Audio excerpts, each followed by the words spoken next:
Greetings and greetings. Presenting the Network of Awareness podcast radio station, providing in-depth information on society and culture in America and abroad, bringing you truth messages of inspiration, keen insight, reputable interviews, and so much more.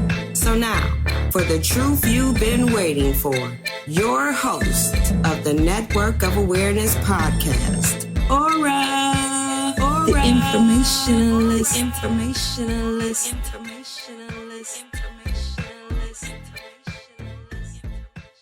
Please just tell me what's happening to me in plain English without the mumbo jumbo.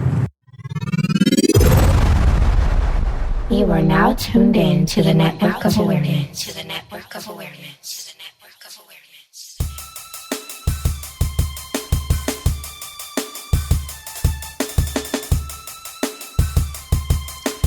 Yes. Peace and greetings, people. This is Aura, the informationalist. And I got another great episode for you coming up on season 5. And this is Spiritual Fire in Fellowship Series.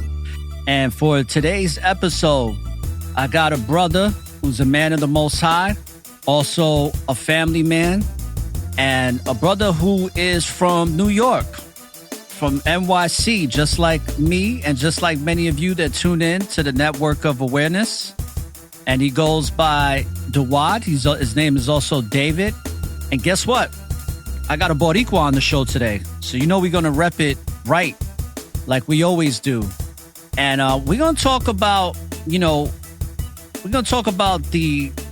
about life in regards to his come up in this world and how he's come closer to having an understanding of scriptures, also the adversities that he had to go through in his life in order to get to where he's at now and have a greater understanding of the Most High and really just have faith over fear, right?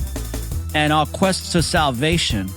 And this is just going to be another story of our quest to salvation from Brother Dawad. So we're going to get this show started in a moment. And with all that being said, we got Blinding Truth in the background, courtesy of Brother Lincoln from the BX. Shout outs to all my peoples from NYC, from Manhattan, from the Bronx, Brooklyn, Queens, Staten Island, Yonkers, Westchester County, Orange County, Rockland County, all the different counties throughout the state of New York. Appreciate the love and support. So without further ado, we're going to give him a warm welcome and a round of applause like we always do with our special guests. So let's get this show started, shall we?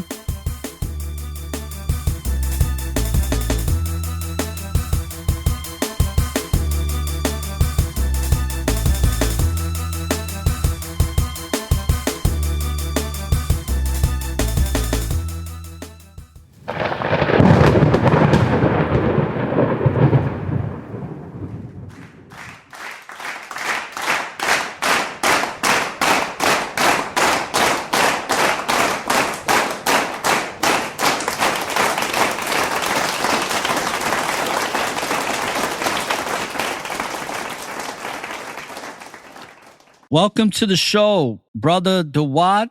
Thanks for having me, bro. Not a problem. Thank you for coming on to the show. I've been very excited to having you come on my show because I really appreciate the love and support that you've been showing to me and in the short period of time that I've gotten to know you. And these are, for those that are listening, this is the man that I spoke about that I was hanging out with out in St. Pete, Florida. And we got to see some sights. We got to chop it up a little bit, build. And he's also a council member of the BOCC. And he, from time to time, teaches classes on scriptures and As many of you know, like other people that I have from the BOC that come on here, I like to call the series for all those that are coming on here speaking of spiritual matters, have the series called Spiritual Fire in Fellowship. And this is a brother who has a lot of spiritual fire in his fellowship. So Dawad, if you can let the listeners know just a little bit about who you are briefly, and then we'll get this show started. All right. My name is my Hebrew name is Dawad. Real name is David Rodriguez from NYC. I was born in Lower East Side, Beth Israel. Grew LES. up in LES in the house. LES, yeah. My mom's from LES.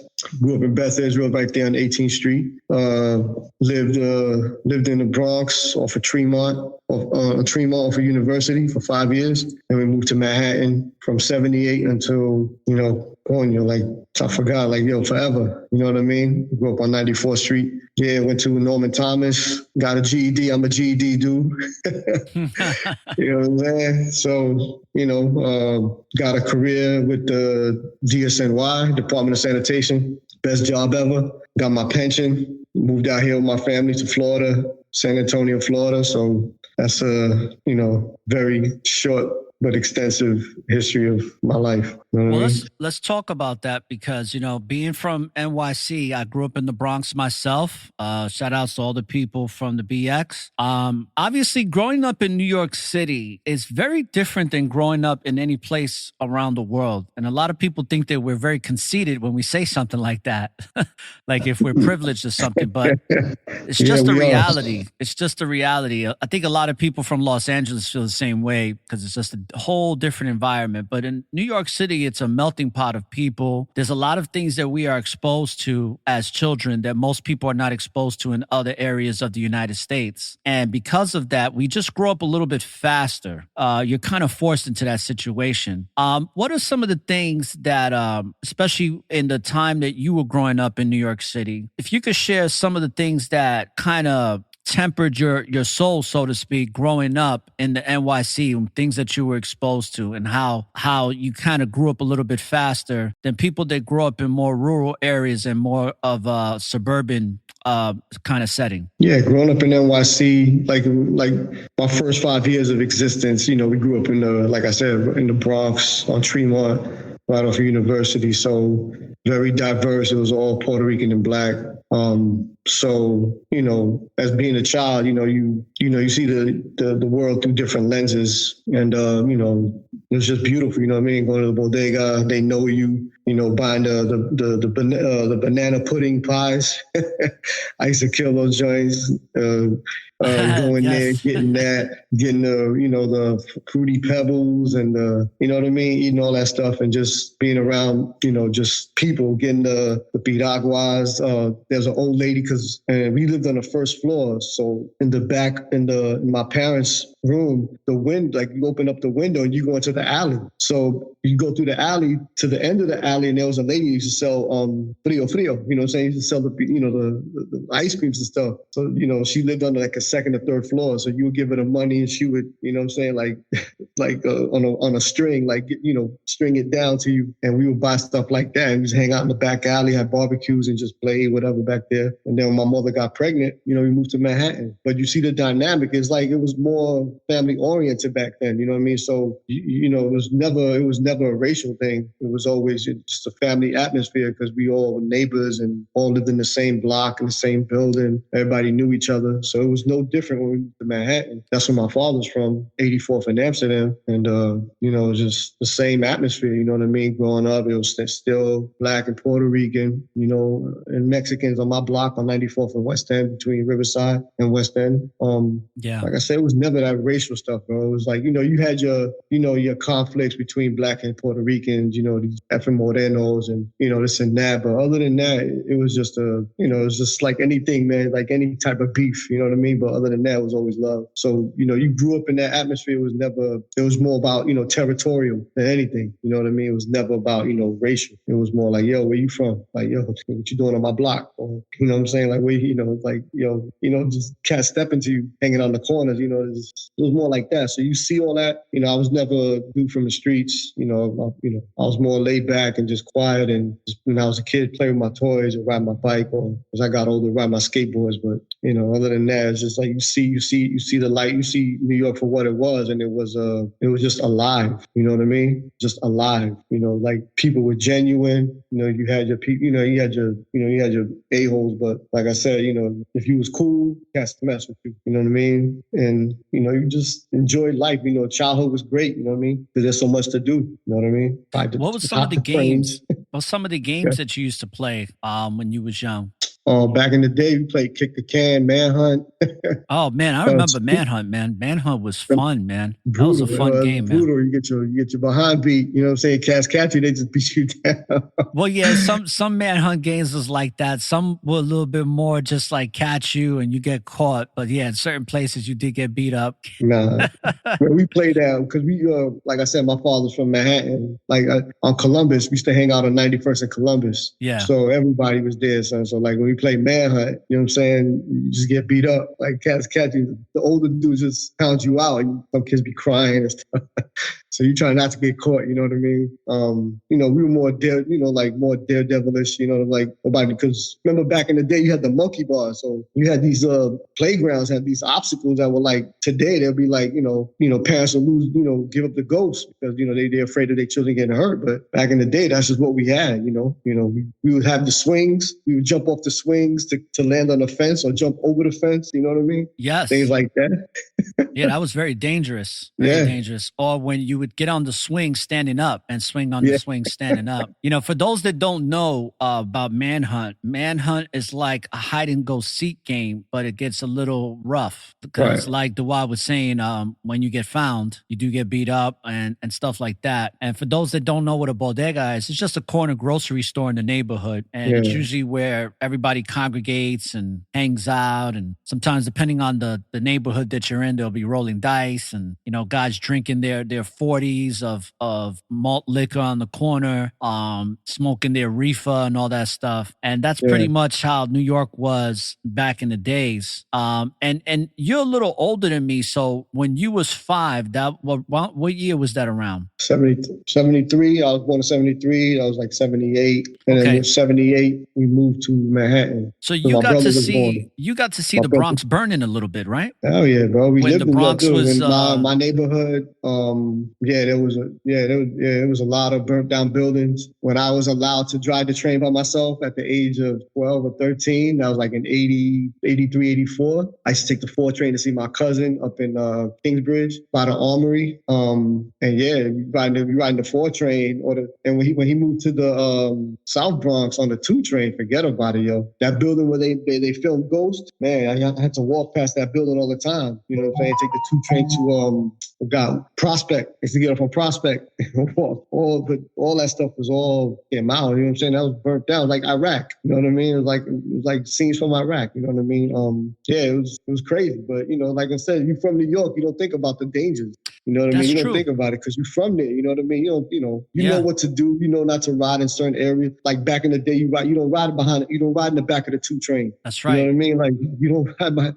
Son, you're gonna get robbed or beat. You're gonna get jumped. Because nobody stabbed you. Nobody was killing nobody. They're just like, yo, shorty, what you doing here, son? Like, yo, run them sneakers. Or run, you know what I'm saying? Like me and my cousin almost got jumped. They were back in the day when they were looking for gold chains. They're like, yo, what you got, yo? Yeah, I've seen that before too. That's just what it was, bro. Yeah, it's interesting how, I've talked about that on my show, educated my listeners on riding on the back of the train was a big no-no back in the days. And it's interesting. You said that you got to ride the train at 12 or 13. And I remember going on trains and buses at 10 or 11, being allowed to do that at 10 or 11 or riding my bike across town. I would ride my bike, let's say from Castle Hill Avenue all the way to Westchester Square by myself. And it's just crazy because I think about it now and it's like, we wouldn't let our kids do that, like to let our kids at that age go out by themselves like that. But yet, here we are doing that at a very young age. I try to break that down to my daughter. I'm like, imagine doing everything I'm doing with you, traveling through all these trains at 10 or 11 years old. And she couldn't even imagine it,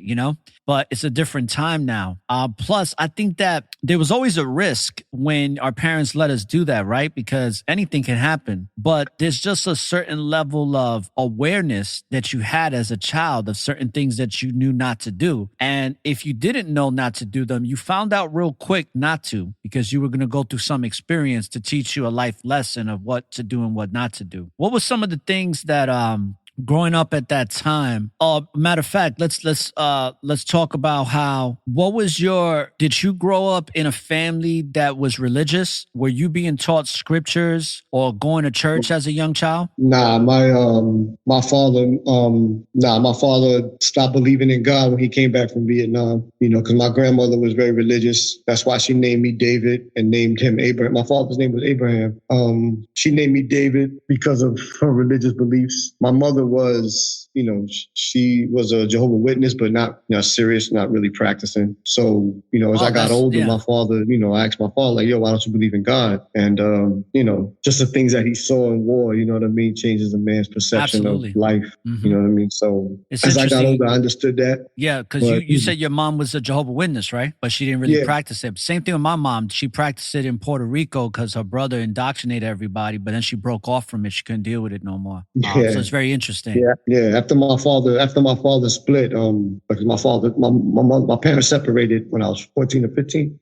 So, she tried to get into it, but then she became a heavy smoker. So she got disfellowship because of that. Okay, so when did so growing up in New York City, right, and going through all the adversity that you have to go through, and also being of Borican descent, or better known for some people, Puerto Ricans. They call us Puerto Ricans, but it's we say Boricua because that's the Hebrew terminology for the island of Borican, which for those that don't know, Puerto Ricans are descendants of the tribe of Ephraim, but also from other tribes too that migrated to the islands off the Caribbeans, like Puerto Rico, Dominican Republic, and Cuba and Haiti, during the 7 terms of enslavement, especially on the 4th term of enslavement from the Assyrians. A lot of people would disagree with that, but we know the truth. And also, too, that what's some of the things that you appreciated growing up Puerto Rican as far as with our culture in New York City? Because we run so deep.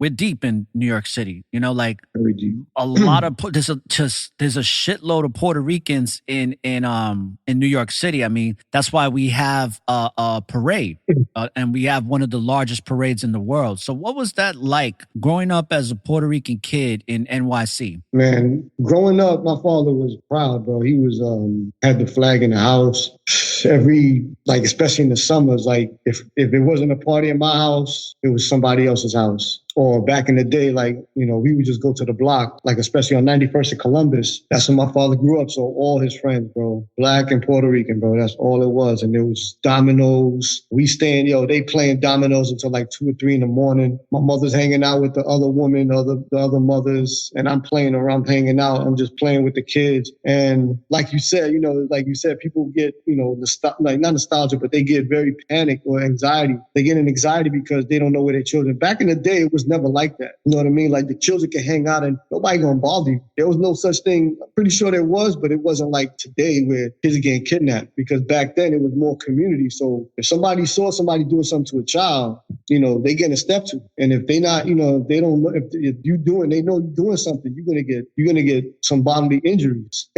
So it wasn't like that back then like it is now. Like everybody's more to themselves now. But back then it was more community oriented. So there's an echo. Can you hear it? No, I cannot hear it, but I will definitely I'll make sure I edit that out, brother. Yeah. So it was beautiful. The patela noja, the thing, making the pateles, the music. Having my cousins half Black and half Puerto Rican. So he ain't grew up in a stable home, so he used to stay with me all the time. And he'd be like, "Yo, how would you feel? You brought a girl here and she saw the flag and stuff." So he always made me feel like kind of not to be proud of it because it's kind of like silly because I didn't really know the history. But then I had other cousins that were proud, you know what I mean? So I was like conflicted. But as I got older, I started, learning about my heritage and the flag and everything else. I was ashamed because I didn't really grow up learning Spanish, like I should have. My parents never forced it on me, anything like they spoke it, but I always thought like I never needed it. You know what I mean? You're always rebellious to the norms or what your parents do. And that's pretty much how I was. But as I got older, I saw the folly in that. It's like, you're going to need to learn it because you're going to need to speak it. And especially now, especially teaching the gospel, is a hindrance for me because, I'm very limited when I could do more if I just, applied myself back then. So, but like I said, it was beautiful, man. Because like I said, our neighbors, they were black, and my Corinne, my neighbor, she was black, but she spoke Spanish. So people be, talking about it in Spanish, then she'd be like, get to these things, like, oh, what the hell? Like, you know what I mean? So, our first floor neighbor was Filipino, but she spoke Spanish. Our whole building was like working class people, just working class people that, our door was always open so anybody could come in, That's how it was back in the day, growing up my block, you know what I mean? We just love, bro. Yeah, that's one thing about a lot of people from New York. A lot of Filipinos speak Spanish. A lot of people don't know that. Spanish is a very common language in the Philippines. Most people that come from the Philippines speak Spanish fluently, and as well as like a lot of black people in New York City spoke Spanish too. But see, that's the thing. That's the big misconception, especially with black people from the South and the Midwest, that they're a little ignorant to this, is that a lot of Puerto Ricans, Dominicans, and Cubans are black. And what I mean by black, they're highly melanated. Their skin is very dark. So you really can't tell the difference. Even with some of my family members, you can't tell whether they're black or Latino, because most of the time they would be categorized if they were being looked at by somebody who doesn't know, especially a police officer that's white. That police officer is going to categorize them as a black male or female. Right. But obviously they don't come, they come from, places like Puerto Rico or Dominican Republic. And that's the big divide too. They get sold amongst Latinos and black peoples in certain places where we're not different at all. We're very much one and the same, especially if you grow up in New York City, you understand that we're one and the same. There is no difference. And if there is a slight difference, it's really the language. But like you were mentioning, a lot of black people speak Spanish in New York. And sometimes they speak it better than some Puerto Ricans and Dominicans. It's kind of crazy, but it's the truth. I'm very grateful that I grew up in New York City. I know you are. I'm very proud to call myself a Boricua.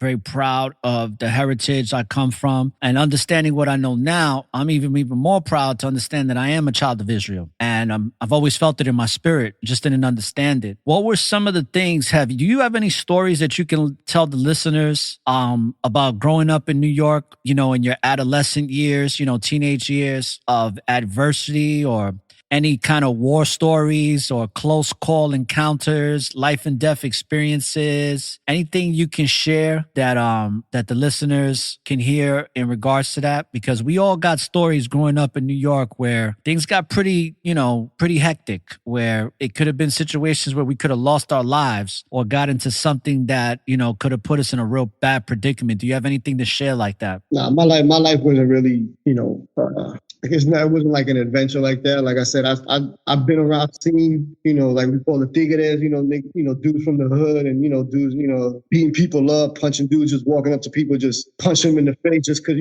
because, you know what I mean? Like that was never me. I was never like that. I stayed away from. I'm not a confrontational person. I got. I'm more like the quiet people. Like do different things, adventurous stuff. You know what I mean? Like go to Central Park and just go to places we're not supposed to be at. The abandoned train yards underground on 79th, on 72nd Street that just stretch all the way to 125th Street. I do stuff like that, you know what I mean? Taking the boats from the pond in Central Park, doing stuff like that. So I was never like dude from the streets and all that stuff. But, I grew up in an era where, we were skateboarding and that wasn't popular. So when I would go to the Bronx, go sleep on my cousin's house, we skateboard out there, people be looking at us like, yo, why y'all doing that white boy shit? You know what I mean? Like, what's up with that, son? Like, you get two dudes to chase us, you know what I mean? Like, yo, get out of here with that, you know what I mean? Like, riding through projects, niggas be like, yo, what y'all doing here, son? Like, yo, get out of here with that white boy stuff, But then the era I grew up in, my cousin told me the other day, like, there's a documentary of all the people we skated with, all the people we know. We grew up in the era where hip-hop skateboarding was like underground. But then when you see it, it was a movement that developed into something that's $1 billion industry now. But we were just doing it because we had, I love skateboarding, but it was something I eat, slept, and breathed skateboarding.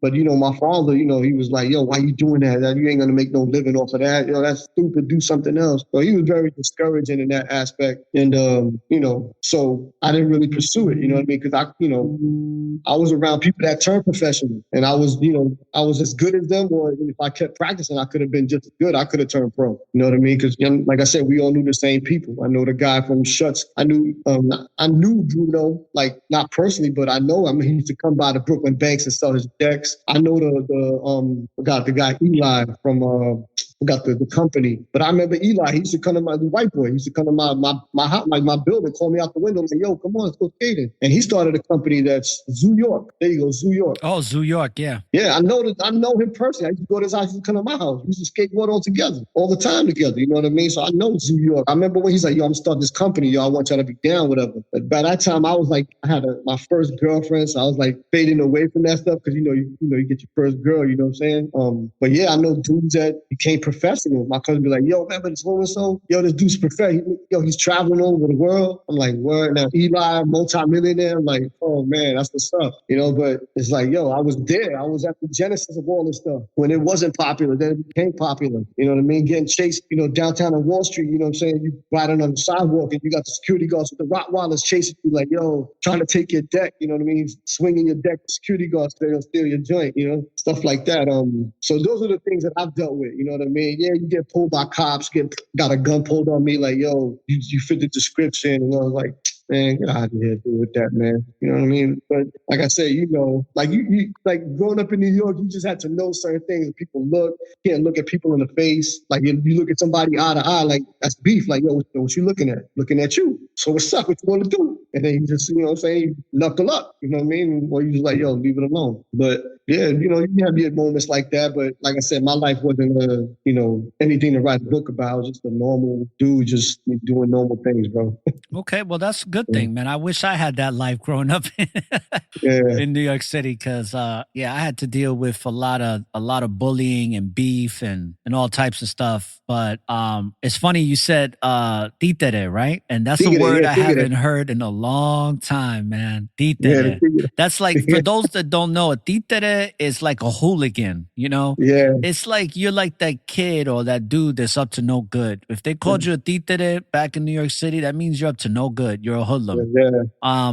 Let's move a little bit more forward now, past those years of adolescence and you coming into your manhood. What, you obviously came from, you started out, when you started coming into the word of the Most High, you joined the Hebrew, one of those Hebrew Israelite camps. What was the compelling in your spirit to want to join something like that? What gravitated you to want to learn about your Hebrew culture? Well, it's funny because I remember, like I said, I got my GED, so I never graduated high school, so I had to find some work. So I remember some compelled me to buy a Bible. And this was with my first girlfriend. And I just bought a Bible just for the hell of it. But then, I was with her. Her brother was into the Ansar community. He used to go to Brooklyn and get the Leviathan 666 and all that stuff. And he used to get those books. And I'd be interested in them. Like, yo. So I would see all these people, these figures, and they were black. I'm like, yo, I'm not dark skinned. My father was darker than me. My grandmother was dark. I guess my mother's genes dominated that aspect of it. But I always wanted to know where Puerto Ricans came from, like what language they speak. Like nobody could never answer that question. Like, yo, I asked my father. My father was like, you go into the history of stuff, but he could never like, okay, what language did they speak prior to 1492? Like, what did they do? Like, you know what I mean? It kind of sound kind of funny. Like, okay, we just great people. We have all this rich culture, but what is the history? Like, okay, so we're not, that was a separation. It was very ignorant back then with like a lot of the history because it was all muddled. It was like, oh, we from Africa. All right, we're part of Africa. But yo, we're not dark. Because then when you start getting old, you start seeing the racism and it's like, okay, but then even certain black people didn't really accept you. Like, yo, you're not really black. You know what I mean? Because you're kind of light skinned and then you speak Spanish. And then, I didn't really have straight or curly hair. I called my hair confused because I didn't know whether to be curly or straight. So it was kind of like, so that's what I was. I was confused too. I was like, what the hell? So then as I got older, nobody could ever answer these questions. So these things always stuck in my mind. And then I started asking people I know, like, I started asking people in the Answar community, like, this, like, all right, so it's black and white. The white man was created by, a lab by, I forgot, that whole doctrine, back in the day by, I'm like, damn, this sounds crazy. And then the lizard people, like people, I'm like, and then one day I saw on Manhattan News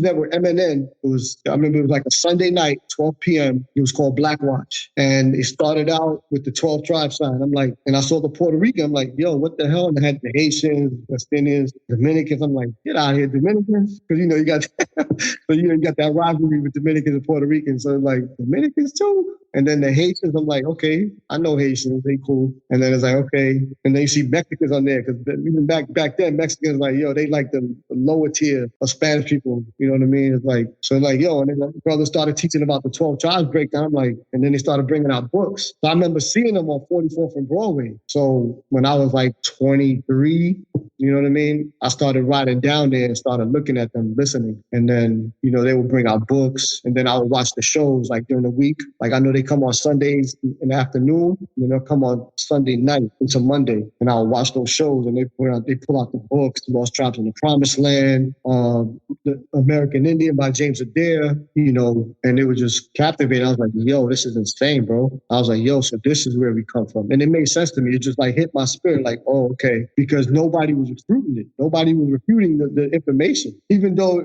social media wasn't around, but it wasn't like people were bucking up against it. I was like, okay. And then when you had the books and it's like, yo, this is stuff that you're not being taught. And I'm like, oh, wow. And then they go into the scriptures and showing you, like, especially Deuteronomy 28 and Genesis 49 at the time. And it's like, wow. It's like, yo, okay, this is it. Because it's more cohesive. And it's, all the people that I grew up with that I felt comfortable just in my spirit being around. It's not like I hated white people, but I just could never connect with them because it was different. It was a different vibe. I never hated them, but it was like, it's just to connect because our lives were different. You know what I mean? It's like we live two different lives. We look at the world different. So there was never that connect there. So when the brothers started bringing out the information, I was like, I was hook, line, and sinker. But that was it for me. That was just the truth. Just everything that the Most High, I always asked the Most High, and He showed me. And that was it. That was since the age of 25.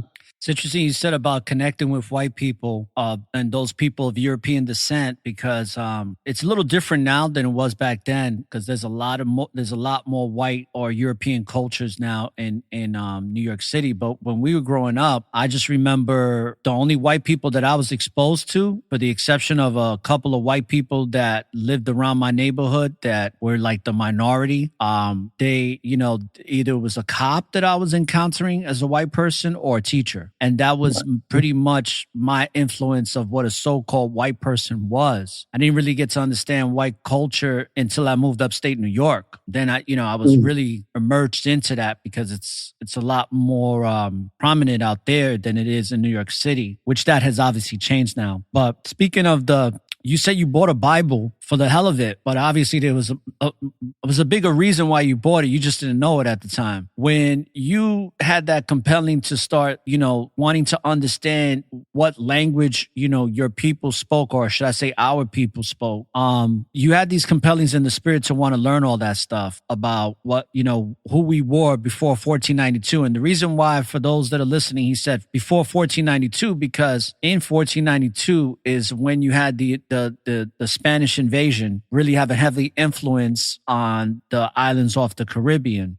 with people like Ponce de Leon, Christopher Colon, who's now known as Christopher Columbus, and when they set sail to discover the 10 tribes or the 12 tribes. And growing up in New York, when you got involved with these camps, can you talk a little bit about what that experience was like in the beginning? Yeah, so like I told, we spoke about, when I first came into Truth, I went to One West right there on 125th Street.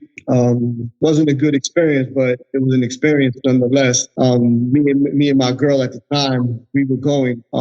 So I wasn't really fully committed. The day I committed, it was the day that me and my girl broke up, and I knew the most I had his foot in my behind. So I was like, oh, I'm playing games, you know what I mean? I'm procrastinating. I gotta commit myself. So I got a job at HMV, and I saw one of the brothers from One West there. He was a security guard, and I said, hey, shalom, brother. How about me? I said, he's like, chill, don't salute me. Don't do it in front of these Edomites. I'm like, yo, okay. I was like, yo. So he's like, yo, come meet me at lunchtime. So, I met him at lunchtime. He's like, what's good, man? Yo, I'm gonna join the trooper program. He's like, nah, we not there no more. Yo, we'll be here on 464, 126th Street on Amsterdam. I was like, all right. So that week, that Friday, I met a brother named Ayaz, and I was like, listen, man, I'm gonna join because they call it the trooper and then the steward program. I'm gonna join the steward program. He's like, all right, you gotta come Sundays at 9:00. You gotta go to 110th Street on Central Park by the skating rink, by the pool. You know where that's at? 110th Street. Get off on the 2 or 3, get off on 110, and you walk inside, and they got the pool by the pond. That's when we met to work out. And from there, it was Wap Shamar, my man, martial artist, legendary, man with the iron body, literally had an iron body. My man's ripped. Not a man of stature, but don't sleep on him, dude. He put you to sleep. From there, I met a lot of brothers. I met, the brother Danya Allah from Lions of Israel, beautiful brother. Met the lawyer. Met my companion and brothers in arms, Lamad, my best friend at the time, Kanai. We came in together. I met, Sarai. I met a lot of people, man. Met a lot of friendships. Met Mashah, who was an elder, who, at the time we called him King David, who they taught that he was the reincarnation of Peter and Moses. So it was a lot of things going on at that time, being young, meet a lot of, being a young man, you're influential to the newness of everything. So you just wide-eyed and just taking everything in, just going to class every day, pretty much every day, because Wednesdays, it was closed on Wednesdays, but Thursdays. So Mondays was Tahar, Tuesdays was Gad and Rahab, Wednesdays was closed, Thursdays was Barak and Mashah, Fridays was Sabbath service. That started at sundown, and then you had to be there in the morning at 8:00 in the morning, or maybe I think earlier, 8:00 in the morning to do Sabbath service from 8 to 10, and then get ready to go to camp from 12 until sundown. And then, you hanging out with brothers, and then you got to get up in the morning to go to steward class at 9:00. And then you do it, rinse and repeat. Just do that the whole time, bro. So, being single, you could do that. Being young, you had the energy to do all that. So that's how it was. You learning martial arts, learning how to use the both staff. On Fridays, you would learn the Hebrew. So you had to buy a Tanakh with the English and Hebrew, and you had to learn it. So on the Sundays, after we did martial arts, we would march back to the House of David, and then we would have Hebrew class, history class, and scripture class. And that from 9 to 5 o'clock, you there. And then, I had to work. So, go home, and then, next day you go to work. When you come out of work, you go to class on Mondays, you know what I mean? So it was very hectic, you know what I mean? It's like very busy being a young man, you know what I mean? Just learning, just constantly, because there was a physical building there. You could actually go and you meet brothers and you get to interact with people, and, you learn, and, it was beautiful, bro. I wouldn't change it for the world. It's beautiful. So what is it that you started learning from these experiences by going into these classes? What did you start, learning about when you said that you wanted to know about what language you spoke before 1492 and things of that nature? What are some of the things that you started learning about yourself that I'm just assuming they gave you more confidence about your cultural and historical backgrounds of where you truly come from? Okay, yeah. So back then it was, they concentrated more on prophecy, scholarship, and law. So it was like, all right, grow your beard, don't eat pork, keep the Sabbath, study the scriptures. But then certain brothers were like scholars, right? These brothers, like I told you, these were dudes that grew up on your block, and like dudes that these dudes are knuckleheads. But then you see the transformation, like, yo, this dude's a damn scholar, man. This guy is pulling out books, showing you, yo, these people this and that. And it's like, because I remember there was a book, I forgot the name of the book, but the word Bordiking in Hebrew means noble lords. And I was like, that's dope as hell, bro. And then I remember we went to the library on 42nd Street, but there's the main one on Fifth Ave, but then there's another one that has more books. So it has an escalator and all the stuff. We went in there, and brothers stole some books, and brothers made copies of some stuff. So we was trying to, because a lot of us were, House of David was a lot of young Dominican brothers, a lot of Hispanic. You had some Judites and Benjamin and some Levites there, but it was mostly Dominican. I was pretty much the only Puerto Rican there. So a lot of that stuff, like the Spanish brothers, they would get a lot of information pertaining to, the Caribbean, like Dominican Republic and Puerto Rico and Cuba. So a lot of stuff, man, we were just finding stuff. I was never a historian, you know what I mean? It's just like, to me, it was like too time consuming, you know what I mean? Like, I let other brothers, let them teach me, you know what I mean? I know these men are men of the Lord, so I trust them. And they would just come with information. They were like, yo, we speaking Hebrew, we was never in those stupid like garbs where they was like a leaf covering your private parts and just butt naked. It was never like that. That's the image they try to portray, like we some savages. Back in the day, they would call our men, they would call the tribal leaders caciques. They were the kings of their tribe, and they were noble. You know what I mean? These men, wore priest or kingly attire. You know what I mean?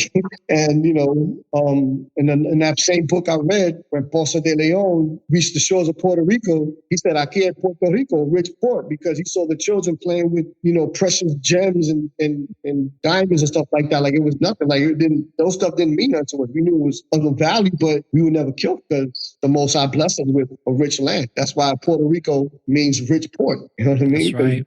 So you learning all these things is like become more aware of your nationality, become more proud of what you are, what you truly are. You know what I mean? And during those times, that was the emphasis, to prove who you were, because it wasn't popular. Being a Hebrew Israelite was not popular. It was like, oh, you one of them dudes that scream at people all the time? It was like, pretty much, yeah. But when people used to come up and contest, especially the history, they would get smashed. There was no contest. Even in their own book. And when the white man come up, or anybody come up, these brothers would have books like, yo, where'd you get that book from? It's like insane. And it's crazy because I knew they were watching, because there would be shows that brothers would bring out these books and brothers would be like, yo, I'm gonna get that book. Or they would order it. They would go to Barnes and Nobles and order it. And as soon as like the show came out, that Sunday or whenever the show came out, we would go purchase it. Like say the brother got it, I was like, I want to get it too. I would go to Barnes and Nobles, just continue. I'm like, wait a minute, I had a friend who just bought it a week ago. Oh, sorry, sir, look. And they were showing the computer screen discontinued. Or they don't know when they're getting it back in. I'm like, yo, what the hell? So that's when I was like, yo, they watching us, bro. Because brothers used to be like, yo, listen, don't be fearful, because we being watched by the FBI and all that stuff. And sure enough, a lot of books that brothers were bringing out, they were just like, yo, you couldn't find them anymore. Yeah, that's very true. Just like even the stuff that you was breaking down about how, when it comes, like whoever's in power is always going to give you their story. That's why it's called his story, because they give you their story of history, which is his story. And a lot of times, even Mel Gibson is, he's at fault for doing this as well. When he did that movie, Braveheart? No, the movie about the about Mexicans, Gringo? Apocalypto, yes. A lot of what was shown there was not very accurate, showing the Aztec people and Mexican people as somewhat savage-like. And same thing with Puerto Rico, same thing with the Dominican Republic, same thing with Cuba. Like, a lot of people don't understand, when you go back and you read the true history of the books that get, banned from us reading them, it's many accounts that when the Spaniards, and this is a lot of in Spanish scriptures of what they were writing, because they had Hebrew interpreters come over with them on the boats. Our people in Puerto Rico, our Borican culture, or the Boricuas, they were draped in gold. And there's stories of how we were draped in that gold. And what a lot of the Spaniards did was they would cut the heads off of our people, especially the women that were draped in gold, and take the gold off their body because the gold was so fitting that they couldn't take it off of them. So in order to take the gold off their body, they chopped their head off and take it off their bodies. And it was a big thing back in the days. And there's a story that I talk about a lot that I heard from one of the Puerto Rican brothers that is a great historian. And they talk about a Spaniard by the name of San Diego. And he came over with Christopher Colon on the ships. And he was a very wicked man, very evil, killed a lot of people in Puerto Rico when they came over, and raped a lot of women and stuff. And what happened was they drowned him. He had a scuffle with a couple of our brothers on the island in the shore, and he drowned. So a lot of times, a lot of the Boricans or the Boricuas, they thought that these people were immortal when they came on their boats and they came with these horses and other stuff. A lot of them thought they were gods and they thought that they was immortal. So when they drowned San Diego, who they also thought was an immortal, they waited for 7 days and watched his body float in the ocean. And when he didn't rise on the 7th day, they put the word out through the island and they started slaughtering all the Spaniards. And see, this is the stuff that they won't tell you about in the history books because they're going to give you their version. And like you mentioned about them being savages, which is so far from the truth. I mean, we have pyramids in Puerto Rico to this day. All right. There's pyramids that are still there. It's one of the reasons why the United States made it a commonwealth and also has one of its largest, most influential military complex bases there. Not to mention that it's connected to the Bermuda Triangle, which, as we all know, the Bermuda Triangle is a portal. And there's a lot of things that go on in the Bermuda Triangle when it comes to spirituality and when it comes to UFOs and all this extraterrestrial phenomenon stuff that happens over there. So Puerto Rico is a very, very wealthy place. Even from my grandfather, I remember some land was seized from my grandfather back in the mid 1900s because the government wanted to seize whatever was on there as far as artifacts and stuff that were left behind. So my grandfather had to give up some of his land because we lived in the mountains. We were considered my family was considered Jibaros because they live in the mountains. But speaking of, and that's another thing, people, for those that listen, because I have certain people that still listen to my show and they're very heavily influenced by this one other man that tries to really discredit our people from everything that we've known that's been put out throughout the history books, as far as calling us Gentiles and all this other nonsense. But it's interesting how you said Hebrew language is noble lord. When you think of the island of Boricua, it's the land of noble lords. And speaking of that, when you started coming into this knowledge and it started definitely, raising your eyebrows up, making you feel certain things that you never felt before, giving you a whole new sense of confidence in who you were as a spiritual being having a physical experience. What was from those early beginnings into understanding your Hebrew culture, getting more rooted into the word, what did that do for you? What did inspire you to want to do from that point on? Because obviously before you knew about this stuff, you had a certain outlook on your life that you didn't have before gaining this knowledge. After gaining this knowledge, what kind of inspiration did you get from that? And what did you start seeing for yourself in the future after gaining this knowledge? Well, when you start learning, there's like a sense of responsibility. You know what I mean? Because if the Bible was saying that we are kings and priests, that we are the rulers of this world, then what does that look like? You know what I mean? Because back, you have brothers and they fantastical dreams or visions of what, the kingdom is going to be. Because we was all taught that we're going to kill the white man. We're going to kill all these nations. You can have as many wives you want, things like that. It sounded good, being a young man, like still in my mid 20s. And it's like, okay. But then as you start reading and then you start seeing other brothers, like I said, I'm not a confrontational dude by no means. So there were brothers, you could see the spirit, like there were certain spirits in that same organization I was with. It varied. It went to extremes. Then you had the brothers that are mid, and then you had the brothers like myself that were just trying to learn. I always catered to the brothers that showed me some type of instruction in life, how to be a better man, how to conduct yourself as of a higher stature. You know what I mean? Like, yo, we got to be this. You know what I mean? You got to be a man of your word. You got to be, you give your word, you got to live by it. Now, because now that we understand who the true power is, understand that there's consequence behind every decision we make. So I was like, okay, other than, I know I'm Israel, Yahweh Shai's black, and we're going to take over the kingdom. We're going to kill the white man. We're going to rape his women. And it's like... Straight stupidity, man. It's like, okay. Straight stupidity. Huh? Yeah, it's just like, okay. So you got the extreme. It's like, I'm not with that. You know what I mean? Like, I've never killed anybody. You know what I mean? Like, okay, we're going to, you believe it because we was taught Ezekiel 9, I think 9 and 6 about, when the angel comes, don't, touch the ones that sigh, that sigh. Do not touch the ones that sigh and cry, that have the mark in their forehead, but to the rest, we're going to slaughter them. And, I'm being zealous, and I'm telling my parent, my mother, and my father, my brother, like, yo, we're going to kill you if you don't repent, stuff like that. And it's like, I'm learning these things, and it's like, but that's not really me. I believe it because the scriptures say so. But it's like, yo, in my mind, I'm like, can I really do that to my family? And it was like, that conflict. And then later on, when it was like, that's not what that scripture mean, I had to humble myself to those same people I threatened, like, listen, I was wrong and stuff like that. But yeah, it just gives you a sense of nobility pretty much, because it's like, okay, we are the people of the book. So you have to navigate through all the nonsense and have faith that the scriptures are going to guide you. But like I said, me being young, I was being guided by men that some were extreme, and then I catered towards ones that were kind of like level-headed, that weren't crazy. Like, they had a normal life, they had a normal job, they have a family, or like my mentor Rahab, he was single, but he was very influential to me. You know what I mean? Like, very influential. Could navigate in the New Testament, because back then the New Testament, a lot of brothers didn't touch the New Testament. It was all the law, the prophecy,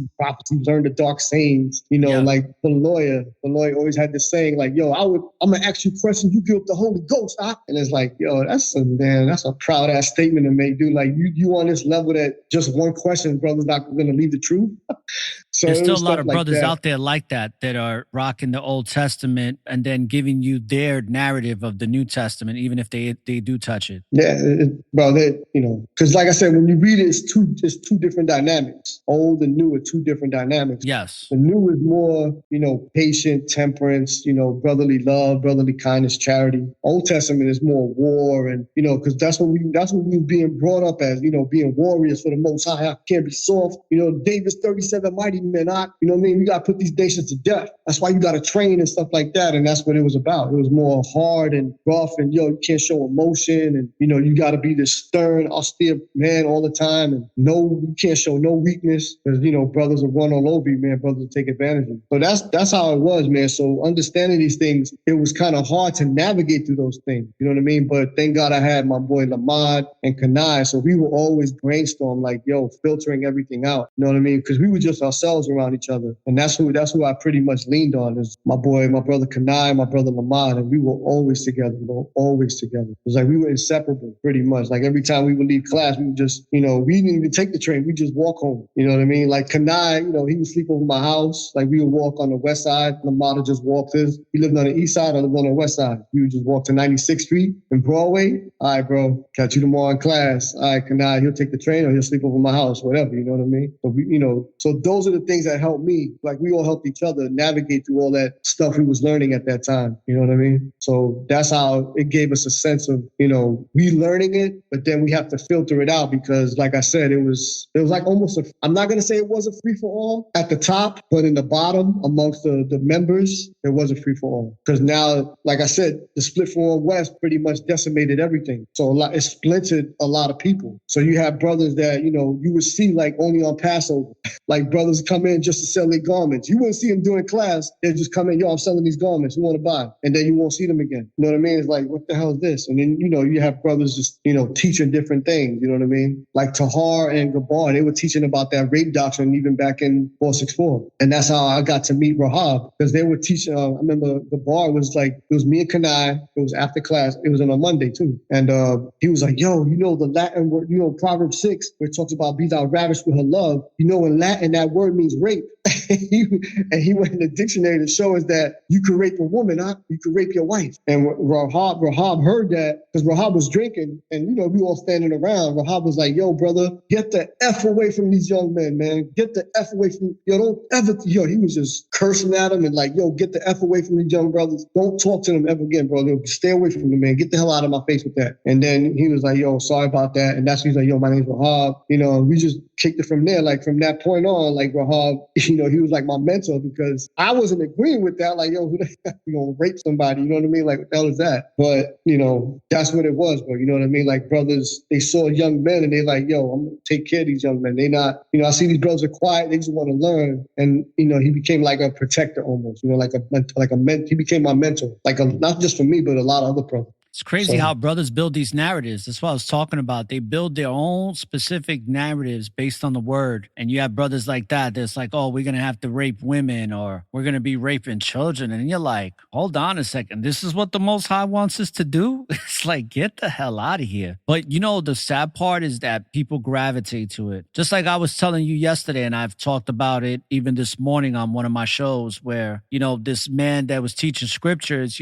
teaching people that to say the word blessings is wrong because it comes from Satan, teaching that Haitians are Gentiles, that they're going to be serving Judah in the kingdom. And I mean, it's just insane. Like the narratives that are built around this word of the Most High is so simple, but yet they make it so complex because they're adding their ideology into it. And usually their ideologies is coming from a place of pain. It's coming from a place of hurt. It's coming from a place of insecurity. And they take that insecurity and then they build a narrative behind it. And because a lot of people respect and admire these men, they wind up adhering to their philosophy. Because that's all it is. It's a philosophy that they pulled out of their ass. Let's call it what it is. And then people gravitate to it because it's coming from somebody that they admire, respect. But it's funny because these are the very people that the scriptures talks about that are going to have heavy judgment put on them for leading people astray from the word. Because a lot of people think they're getting closer to the Most High by hearing these men speak and teach, but they're actually straying away further from the Most High. And it's like that a lot in the Christian community too, with the pastors. People think they're having a very close bond with Christ, but yet because of what they're believing in based on one man's ideology, they're straying away from God. They're straying away from the Most High further. It's insane, bro. But that's all, we talked about it yesterday, and that's the thing where when you're young, you don't know any better. And the importance of studying the scriptures for yourself is paramount. Especially anybody trying to learn the scriptures coming into any biblical organization that teaches the Bible, is very important that they study for themselves. And like I said, don't be afraid to ask questions, because if someone's claiming to be a teacher, elder, bishop, whatever, what they're saying has to match what the book is saying. You know what I mean? Like, oh, what's coming out your mouth has to be here. It can't be pontification for like 3 hours, talking about, how the Most High is giving you visions and, all this other stuff, and how the Most High wants you to be blessed, have a jet plane and want the people to take care of him and stuff. And it's like, nah, that's not the scripture, dude. So it's important that people read for themselves so they can get an understanding for themselves. You know what I mean? Because that's pretty much what wicked men do. Like I said, I've seen it. Like I said, me being young, even then, I'm not an ass kisser, but I'm not stupid either. You know what I mean? Even though this is what I believe wholeheartedly 100%, but at the same time, I'm like, okay, this is not right. Even though I can't say that I'm a young man, but I'm like, I'm not doing that. I don't care what they say, I'm not doing that. You know what I mean? Or I'm not following that. You know what I mean? So yes, I know. I know exactly what you mean all too well. Let's give a round of applause for all the non-ass kissers. Ooh.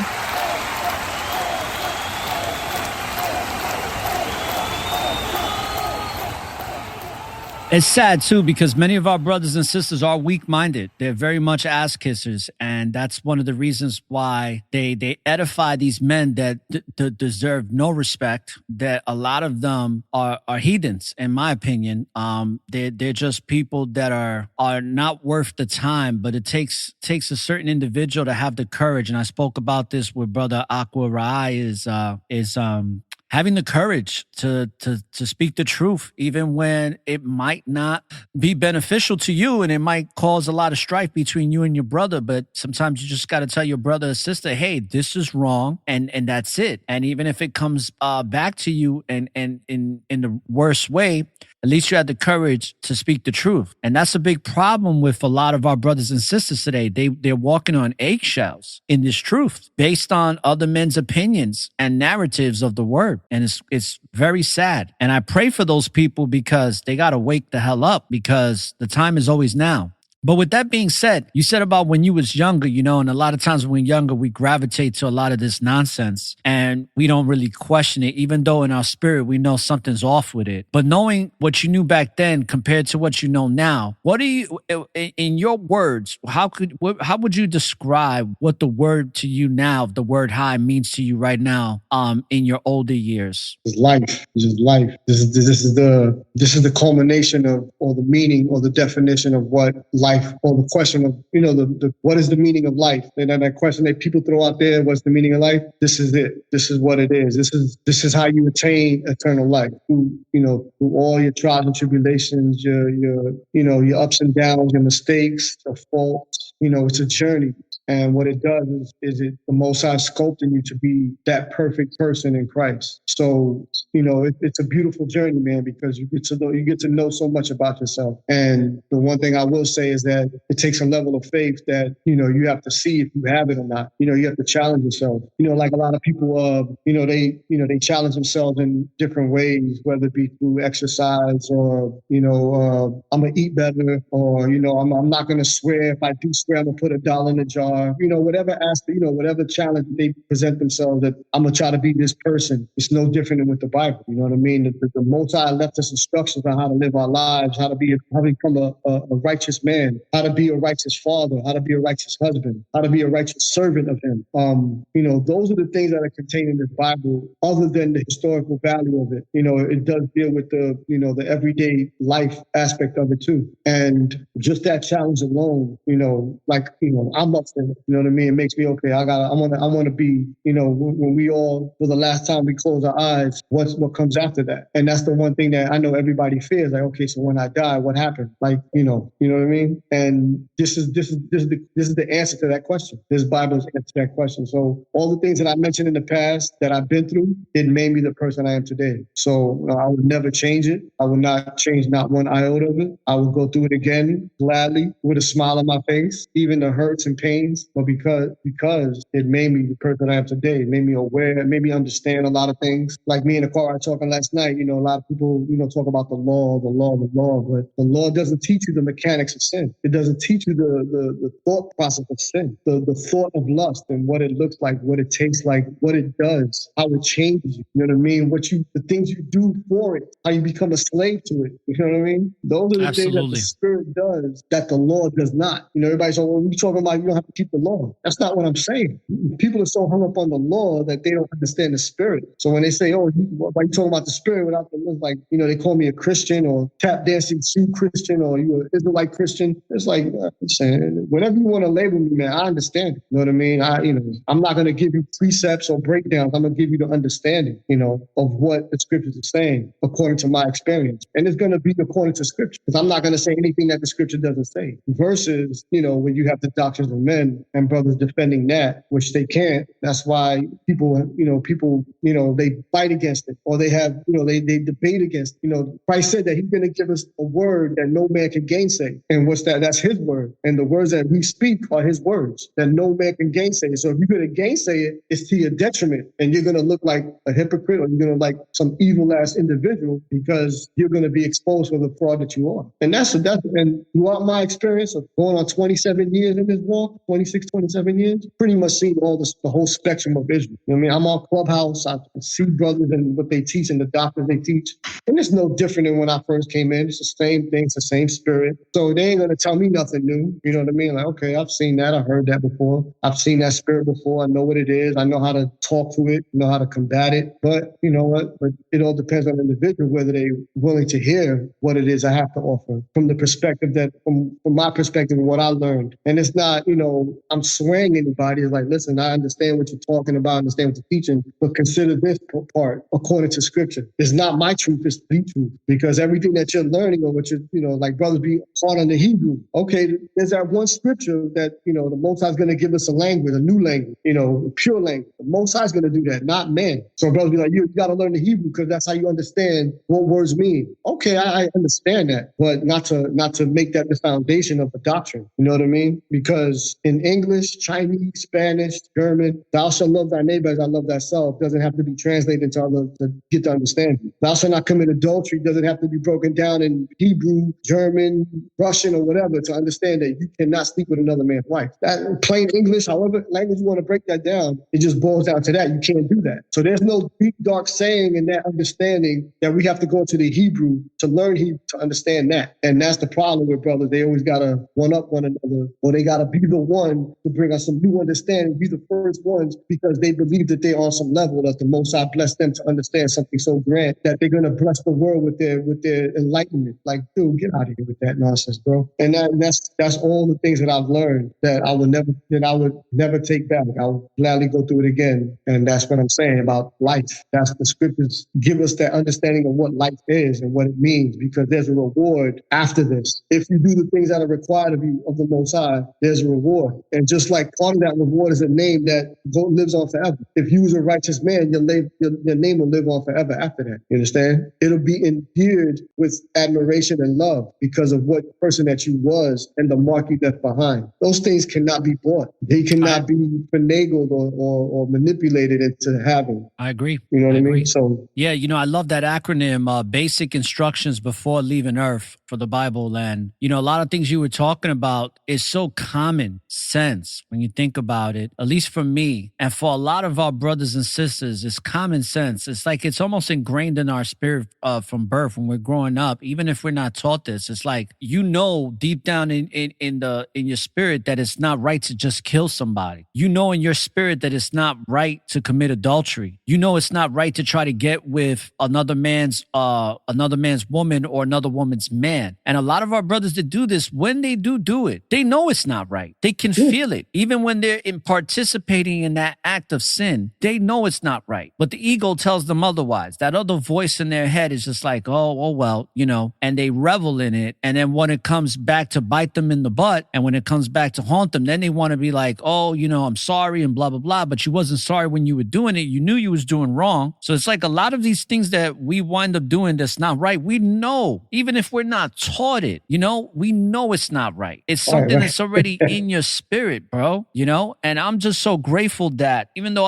I wasn't taught a lot of things growing up because I didn't have a father. So there's certain things I had to learn on my own, but I just knew like, hey, this is off limits, man. That's off limits. That's just something you don't engage in because it's not right. And that's where the righteousness comes in. Because if you're doing right, then you're a righteous man. But if you're doing wrong, you're not a righteous man. It's really just that simple. It's the simplicity of it all. And it's funny how you said the mechanics of sin, because I'm going to do another show with Brother Aqua Rai about the mechanics of sin this Sunday, which will be part of season 5, like this show will be, for the Spiritual Fire and Fellowship series. Oh, crazy, yeah. Because it's very important that we understand the mechanics of sin. Because the sin, man, it really does change you, like you were saying earlier. It does. It changes you. And some certain sins can really change and alter your life forever. It really can shift you into a whole different direction and you become a whole different person. I've seen it a lot. And speaking of, of like your faith in particular, right? Because now we talked about how you was a young man. We talked about how you bought a Bible, didn't even know why you bought it, but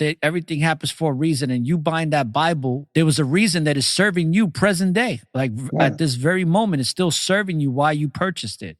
With that being said, let's talk a little bit about the sacrifices you made based on your faith. And the one big one that I would like to discuss with you is the fact that, and we're going to give another round of applause for this, so give me a second, is the fact that you didn't take the science appliance to keep your job. Let's go.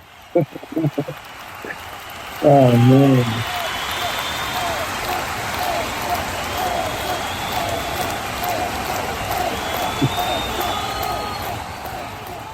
which I find to be amazing. So for brothers and sisters, here's a guy who worked in sanitation for many, many, many years, 2 decades, and was put in a predicament in New York City, like a lot of our brothers and sisters that now have lawsuits on their hand and getting their jobs back and all that. Based on his faith, he knew, just like many of us know on the network of awareness, that taking the science appliance was not a good thing to do. And you decided to not take the science appliance. So can you tell the listeners what those course of events went into when it was introduced to you to say, hey, they said, David, you got to take this to keep your job, and what you decided to do and what happened after that? Yeah, well, it started with when that thing came out, the mask mandate. That's when I was like, yo, it's starting, yo. So I seen a lot of people, like, especially New York City, you know how flooded New York is. I lived on 26th and 2nd. So, you know, there's a lot of white people, Spanish people there, you know, because we're not too far from LES. And when I started seeing everybody complying, it was the scariest thing, because I was like, I'm the only one. I was pretty much, I was like the only one going outside without a mask. I was like, and it was very frustrating because these are the things I'm telling you about, how to be righteous. And I was battling my carnal side, because I was like, okay, people made the choice. I'm making my choice. And the scriptures tell you that the love of many shall wax cold in the last days. So if you're not complying, you're not going along. Therefore, he's not following. And it's like, dude, I'm ready to die for what I believe in. You know what I mean? That's right. And that's the mindset I had. And I told people in my job, like, listen, I'm not complying with nothing. So for a year, people, you don't got a mask on. And I'm like, I'm just walking. I don't care. You know what I mean? And I would come into the supermarket with my, you can't have it. Can you cover your nose, please? And get into arguments because of that. Yep. So prior to the vaccine coming out, I told my union rep, I was like, listen, I'm not taking no vaccination. D-Rod, don't worry about that. They're not going to make you do that. Fast forward a year later, the memo comes out. It's being discussed that, for you to keep employment, you're going to have to get vaccinated. So when the union, so it was a big thing. Like, everybody was like, what the hell? The union rep came by. He was like, listen, everybody was like, I'm not doing it. He's like, shut the F up. I don't respect none of y'all. Y'all ain't say nothing, whatever. He said, the only person I respect here is this guy right here, D-Rod. He told me this last year. So I already know where he stands. So he was like, listen, you don't have to take it. So I was like, I bet. So y'all better expedite my retirement then, because I had like a year and some change. I was like, y'all better expedite my retirement then, because I'm not taking it. I'm telling you right now, I'm not doing it. Nah, don't worry about it. The mandate came down. You got to take it. A lot of us didn't take it. A lot of us, I know, not a lot of us, but it's like I had a garage of 140 guys. So a lot of dudes took it. A lot of dudes I respected and loved took it. I'm like, son, you took it? I just look at like, dude, I can't rock with you, son. Like, you my enemy, pretty much. Like, I can't rock with you, son. Like, you would turn on me. You weak, son. Like, I started losing a lot of respect for people that I love, dude. Like, I would pretty much, like, I loved a lot of dudes there. A lot of dudes didn't think I liked them, but I did have a lot of love for some people there. And the people that like, dude, like, literally, like, broke me. And like, wow, son, like, this is crazy. I'm pretty much by myself. So I remember November 2nd last year, it was a Sunday. And it's like, this is the last day. You got to get the shot, whatever. So November 3rd, I come in. November 2nd, because November 2nd was on a Monday. I worked that Sunday. I came in that Monday, like, how come I'm not on the board? Like, you suspended, indefinite. I'm on suspended. Word? So I'm at work. I can't do that. And it's like, listen, bro, you got to get the shot or whatever. I was like, I'm putting my paper. I put my papers in. I was like, I'm retiring. F y'all. I'm not doing it. So then they gave me a call, like, listen, man, they're not gonna pay you, because when you get terminal, that's 2 months of extra time on top of the time you accumulated when you retire. So when you do 20 years, you get terminal time. So I had 2.5 months and then I had vacation. So they're like, listen, after your vacation's up, they're not going to pay you, because they thought I was trying to be slick while getting paid. And if I put my papers in then, and if it came back that I could go back to work without getting a shot, then I'm trying to find a loophole in their law. So they're like, listen, we're not going to get your pension. You just asked out. And I was like, what?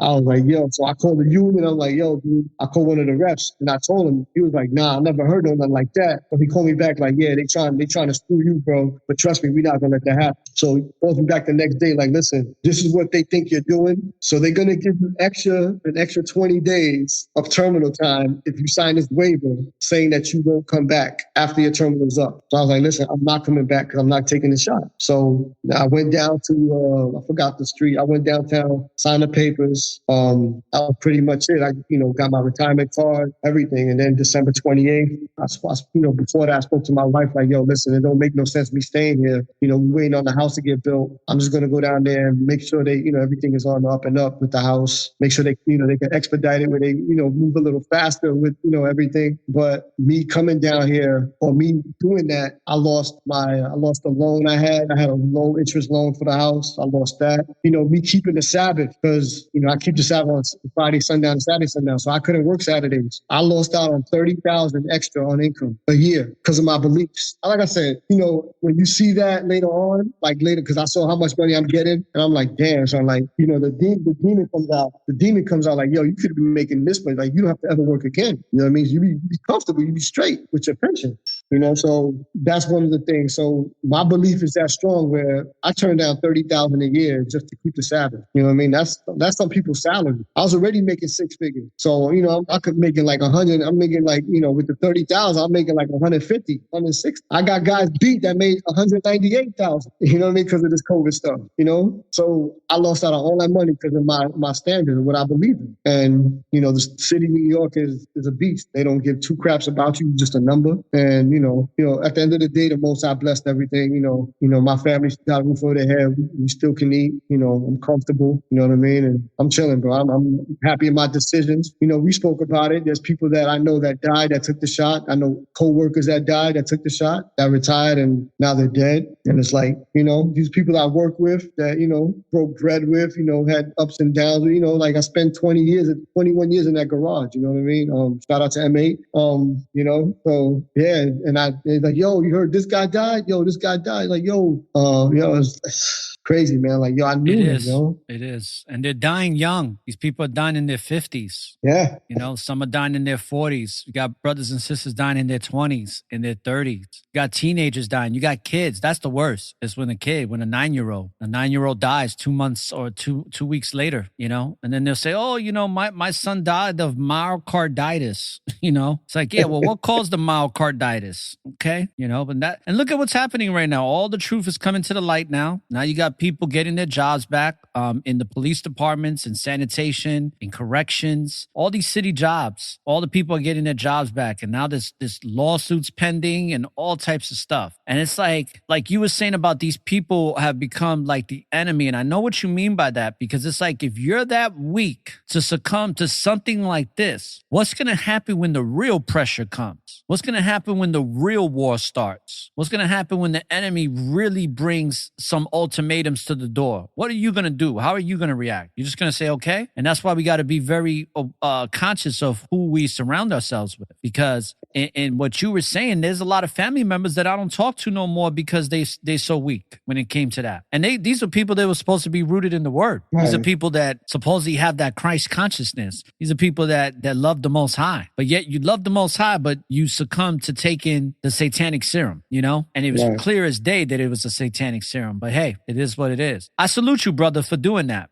Because not only are you setting a great example for your coworkers of being of sticking to your word and sticking to your faith, but also for your family too, for your wife, for your children. You know what I mean? That sets the tone so that, because like for me, my father took the vaccine, you know what I mean? And it's pretty sad, but my mother didn't. And the reason my mom didn't is because I had heavy influence on that, as well as the fact that when she took the flu shot, a couple of months before the pandemic started, she got really sick, and that woke her up, that she was dehydrated for 7 days, and she almost died off of taking a flu shot. So that couldn't have came at a better time for her to let her know, like, hey, no more of these vaccines, man, because they're not really good for you. They're just meant to mess you up or to, annihilate you.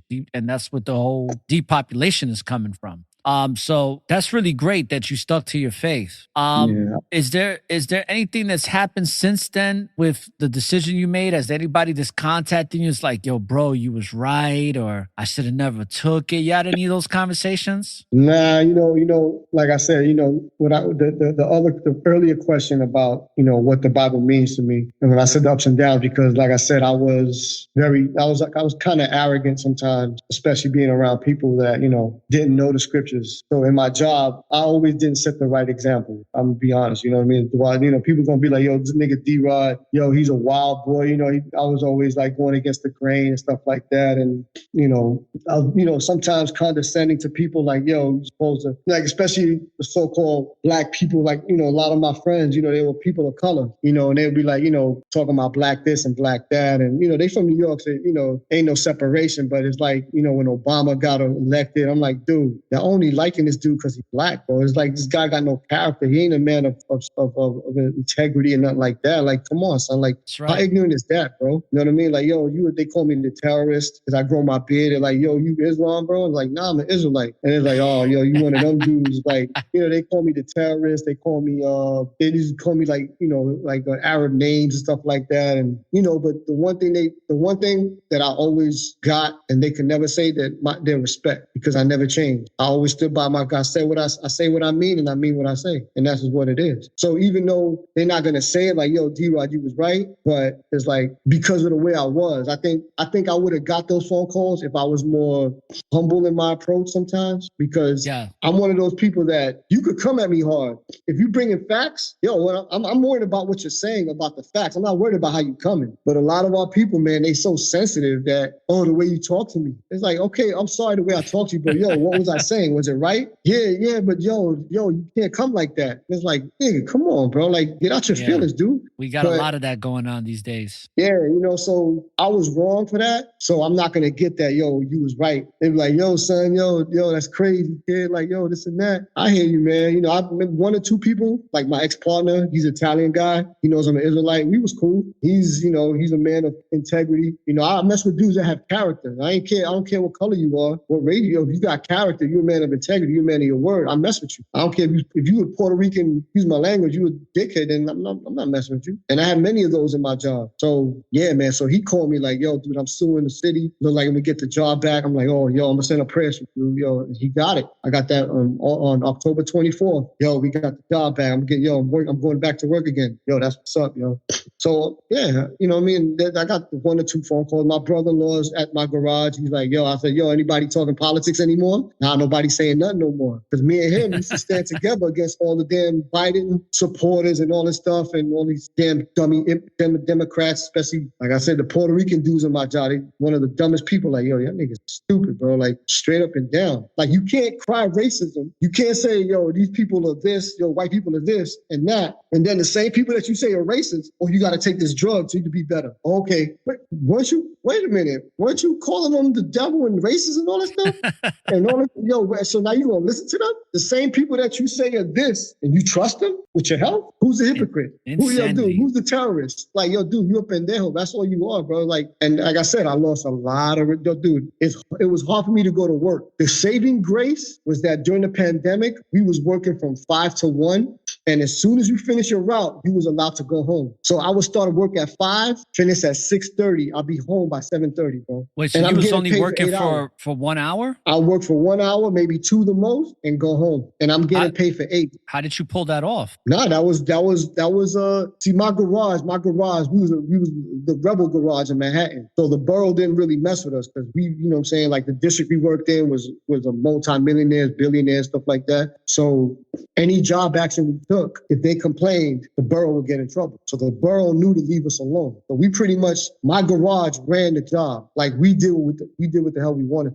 So we made deals like, yo, since it's a pandemic, yo, we're not going to be around each other. You want us to wear masks, or we not wearing masks, we around each other. You worrying about this poof, then yo, let them get it up and go home. And that was the thing for a whole year and a half. So for a year and a half, you know what I'm saying? It was beautiful. I get up at 4 o'clock. The only thing, you got to get up at 4 o'clock, be at work at 5, run up the route, and then I'm home by 7:30. So while people are going to work, I'm already finished that work. I know. That's a job I like to have, right? Go to work for 1 hour, get paid for the next 7.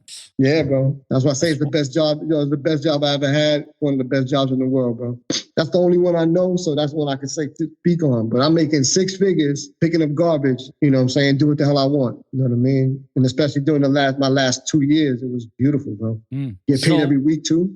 And you know, the beauty in that too is like, look at what everything that's happening to so many people that did take it. Like, isn't it great that you see the beauty in the Most High's word and how it's wonderful to stay faithful to the righteousness in the word instead of just conforming. Because look at what conformity has done, man. Conformity has taken people's lives, bro. And you got a lot of brothers and sisters right now that are not going to see their grandchildren grow up. They're not going to be able to be around their loved ones anymore, you know? And also the loved ones that they care about them are suffering too. Because listen, even though I didn't take it, even though I never got tested in my life for any of that stuff, I have to suffer the consequences of family members that I've lost. It's painful, you know, but at the end of the day, I'm grateful that I didn't. And not just because I'm alive, but it's just another marker and a confirmation that I'm really about this life and I'm ready to die for it. Because I was, when it first started, when they started putting out these mandates, even though I already had left the insurance industry, even if I didn't, I was ready to be like, yo, if somebody just tries to, because they were talking about sheriff's departments coming out to certain places in Florida and injecting people. And I remember saying, yo, somebody's going to die. It's either going to be me or a sheriff. You know what I mean? Because I'm not, you're going to have to kill me. You know, I even wrote a song about it would take one, you know? I was I heard it. Yeah, like, it's like when I said, I was like, you know, it's like, I'm not taking the jab. That's like, I'm going to be in a bag before I take the jab, you know? And that's the truth. And I really mean that. I'm not trying to say that to sound like a tough guy. I just really mean that. I'm not going to compromise my salvation just so that I can go along with the get along because everybody else is doing it. Doesn't work like that. Yeah, like it's like I said, it's a battle spiritually. Like me and the brother could come, we were talking about it because there's a lot of things I learned in that situation during that time, and to this day, where I had to really check myself because I started having hatred for people, and I was like, I can't do that. I can't look at people as beneath me, and that's what I was doing. I was like contempt for people, like because I never thought, like especially growing up in New York, you know, you have this image of New York, this high standard, like yo, New York is its own, everybody pretty much their own person. And they could think for themselves, and we ain't stupid, and you know what I mean, like a collective, like yo, we from New York, so I'm like yo, the melting pot of the world, like everything comes through New York, you know what I mean? We pretty much seen everything, and you know we could hold our own, you know what I mean, in any aspect of life. And when I seen a lot of people, just like especially my coworkers, bro, all my coworkers from the hood, you know, like dudes grew up a little older than me, my age, a little younger, you know, we all grew up in the same atmosphere and environment. We all pride ourselves as being our own man. And done, like, yo, how are you falling for this? Like, son, like, yo, explain this to me. So I'm like, yo, you that scared? It's just a regular, you just get sick, like a regular cold, bro. And then the narrative changed from like, it's not being called a cold. You're not getting the flu. It's called COVID. It's like, no, you got a cold. You caught the flu. No, it's COVID. No, it's not. No, it's not, dude. And that's the thing. And that's the frustrating. Like, yo, bro. And I had murderous thoughts. I literally had murderous thoughts. Like I would talk to my wife and be like, yo, Ma, I gotta repent. And that's the thing, bro. That's the beauty of the scriptures. Because if you're really sincere about loving your neighbor, these are I have an excuse. Like, look at all these stupid people. Why not hate them? Why not, if the time came, like we had to choose sides and I could kill them. That's an excuse. It's legitimate. There's a reason. But if I'm a claim to be a man of the Most High, then I can't think that way. I can't have those, strong feelings. Like, cause trust me, it was very strong, very strong. I was even threatening people. Like people I lost respect for. Like, yo, son, if I leave New York and I catch you down in Florida, when stuff pop off, trust me, don't come no 100 yards near me, bro. I'm gonna put two in you. You know what I mean? And that's the mindset I had. I was like, yo, because like you said, at what point are you not gonna stop? Because when you look at history, that's what happened. You know what I mean? Like there's a book, like I was watching Jordan Peterson and he was talking about a book called Ordinary Men in Austria. So you had guys that were firemen, cops, local businessmen. When Germany took over, these same people that were ordinary working folk were killing pregnant women, shooting them in the back of the head, all because of an idea, all because of an agenda, a narrative. These are dude, I'm walking and working and living among the same type of people. Because if you're that easily fooled, then if they say, yo, all black Hebrew Israelites are terrorists. Oh, that's Dawad, son. Yo, I knew he was a terrorist. Wait till we see him at work tomorrow. So you're gonna take money out my family. You're gonna take food out my family's mouth and money in my pocket because somebody told you I'm a terrorist. And you've seen me for the last how many years you work with me. You know what type of dude I am. But because somebody else told you I'm evil, therefore I am evil. Okay. Yes. Yep. So it's you or me then. You made your choice. I'm gonna make mine. Yep. It's sad because that's how weak people are. People want to be guided. People want to be told what to do instead of making decisions for themselves because they're not comfortable in their own skin. They're not really rooted in anything. They always want somebody to guide them to get rooted into something instead of them getting rooted themselves. Even people that read scriptures, man, they want to hear it from somebody else instead of having and reading it for themselves. It's nice to go to classes. It's a beautiful thing to learn from other brothers and sisters in the word, but you got to read it for yourself. You got to gain that knowledge and information so it can be digested by that own personal experience that you're having with the Most High when nobody else is around. And a lot of brothers and sisters they're not like that. They always want to be part of the crowd. They want to be part of something, which is not a bad thing, but it can be a bad thing when that's all that you want and you don't want to have that downtime and be by yourself. A lot of people are not comfortable being by themselves, and there's a great power in solitude, man, especially when you're praying. You're not going to be praying all the time with other people. You got to say your prayers by yourself. You got to meditate by yourself. Yeah. It's not a group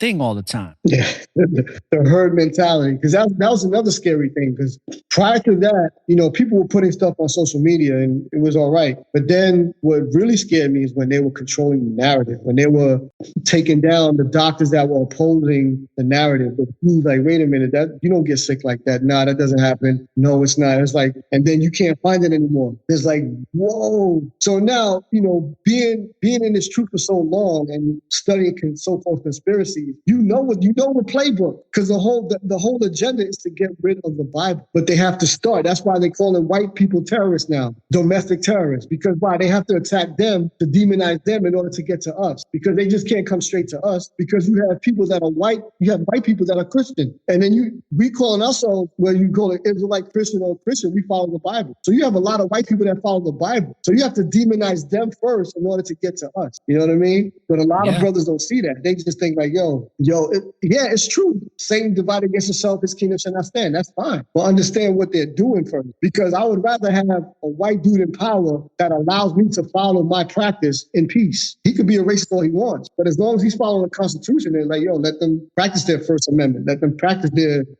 right to freedom of religion and all that stuff. I'm fine with that, dude. You could be in the press. We living in peace. But you got these people that, idiotic, that they don't understand that they're living in a Marxist world now, that this country is turning into a Marxist fascist dictatorship, all in the name of inclusion and acceptance. Like, what? And these are people that you grow up with that you're like, you can't be, all this time you were just putting on the act. You're really that stupid. Wow. So like, we can't be cool on no level. Yeah, that intrusion of inclusion, it's growing, That's where we're getting all of this demonic behavior and ideology of transgenderism and all these other different things. Well, with that being said, though, we're going to wrap it up for the show, and I think we covered a lot. Is there any final comments that you want to make in regards to what we've discussed, or anything else that you want to add before we end the show? I would just tell, whoever's listening, brothers and sisters that are, especially ones that are in the gospel, that are trying to learn the scriptures, just read for yourself. If you're following anybody or if you're listening to anybody, make sure they're coming out the book and they're setting the example first. The example that they're setting has to be what the scriptures define as what an elder, bishop, deacon is, to follow Christ. Don't listen to what they're saying, watch what they're doing. And if they're doing what the scriptures say, then, hey, not everybody's going to be some deep, guru and, but if they're following the scriptures in sincerity, then, fellowship with them. But if the person that you're following or listening to is not matching up what the Bible says, then you got decisions to make. Nobody's going to tell you what to do. These are trials and tribulations you got to go through yourself. And be careful, because the choice you make could cost your life, could cost you your salvation, shall I say. Very well said, brother. And thank you for coming on to this show of Spiritual Fire and Fellowship Series. And this is Brother Dawad. And once again, you brought a lot of great substance. So for those that are listening, make sure that if you want to get rooted in the word, that you take that time and that responsibility to do it on your own. And make sure that if you are following certain people, like he said, see the fruits of their spirit. Make sure that their fruits of the spirit is right before they take on that responsibility of trying to teach you something and you taking everything they say as truth. There's a lot of brothers and sisters building narrative. So with that being said, brothers and sisters, like I always say, is that, when you live in the present, there's always an opportunity for a new beginning. And don't look for the light at the end of the tunnel, because the light is and always will be within you. So light up the tunnel and find your way through the darkness. And Brother Dawad, stay on the line for just a moment while we exit out of here. And brothers and sisters, man, stay true to who you are. Be comfortable in your own skin. Don't fall into that group mentality thinking. And peace, love, and light, and barakatah to all of you. And we are signing off here at the Network of Awareness, baby.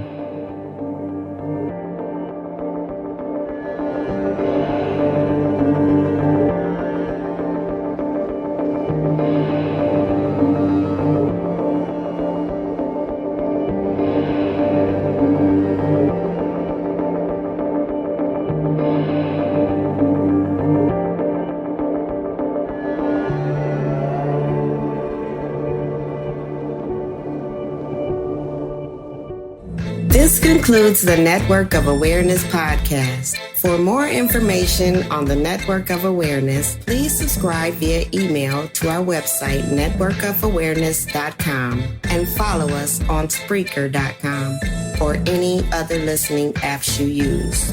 For any questions about the NOA, email us at orra@networkofawareness.com.